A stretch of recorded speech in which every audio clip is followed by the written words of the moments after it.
Magandang araw mga ka-tracker, welcome sa ating vlog. Alright, so meron kaming ilalabas ngayong araw. Pinay-prepare na namin, inaayos namin yung mga dapat ayusin dito. So pakita ko lang sa inyo para magkaroon kayo ng idea and reference. So ito po ay brand new unit, Forward FT. Ayan, Isuzu Forward 6-wheeler 4x4 po ito. Ayan, dalawang unit i-deliver po namin sa Mindanao. Ayan po yung itsura nyo. Ang mga ginawa po namin dito, ito body, saka nagkabit po kami ng brand new boom crane. So ipakita ko sa inyo. Ito 6HK1 ang makina nito, and then brand new 5 tonners boom crane. Ayan po yung itsura niya. Ayan, 5 section po yung haba ng kanyang boom. Ayan, 5 section, 5 dugtong.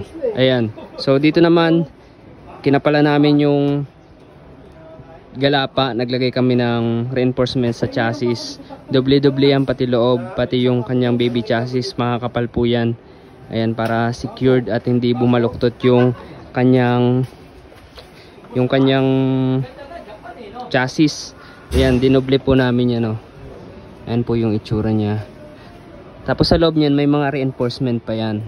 And then ito naman special body, may pagka drop side to, and then toolbox kabilaan, tapos merong pull carrier kasi kargahan to ng mga poste.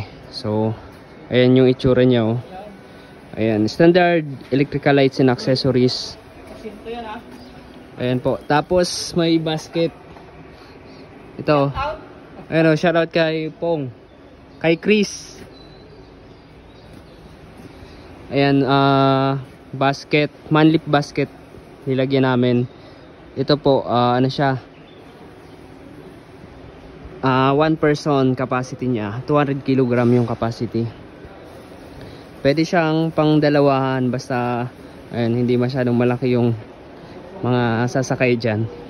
Ayan po yung itsura, may grills yung taillight, and then ano rin, 4 din yung outrigger jack nito, meron sa likod. Ayan po yung itsura nyo. All steel na po yan, all steel yung kanyang body. Ayan, may mga inano kami dyan, nirelocate kasi ayan, naglagay kami ng body and then boom crane. Ayan, yan po yung transfer case ng 4x4 natin. Tapos yung kanyang PTO, and then hydraulic pump. Ayan, ayan, nasa tamang level po yan. So all goods naman ito mga ka-tracker. Marami na kaming unit. Kung naghahanap kayo ng brand new unit, ng brand new boom crane, localized body, may special body, gumagawa kami ng special body. Ayan, para yung specs lang po yan. Dalawang unit i-deliver na po yan.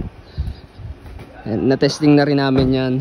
All function na yung kanyang boom crane. And then yung unit, brand new naman yan. So solid po yan. Ayan, oh. Sa pintura, ang ginamit naming pintura, urethane paint. Ayan mga ka-tracker, kung naghahanap kayo ng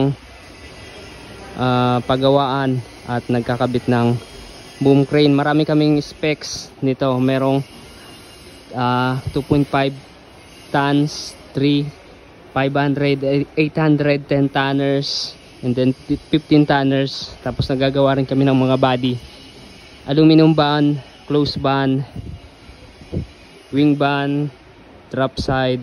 Ayan. So yan mga ka-tracker, kung nagustuhan nyo itong video na to, paki-like, share at mag-follow na sa ating FB page. Ayan, meron din tayong YouTube channel, paki-subscribe naman. Maraming salamat. Kung may mga tanong kayo, mag-comment lang sa baba. And then kung sa mga gusto mag-inquire ng Japan Surplus, meron kaming mga available Japan Surplus CBU, CKD. Ayan, simula 4-wheeler to 16-wheeler. Iba't ibang brand, Hino, Fuso, ayan, Mitsubishi, Isuzu, tulad ng Elf, Forward, Giga. Sa Fuso naman, Mitsubishi Canter, and then Fighter, Hino 700, Hino 500, Ranger. Ayan po.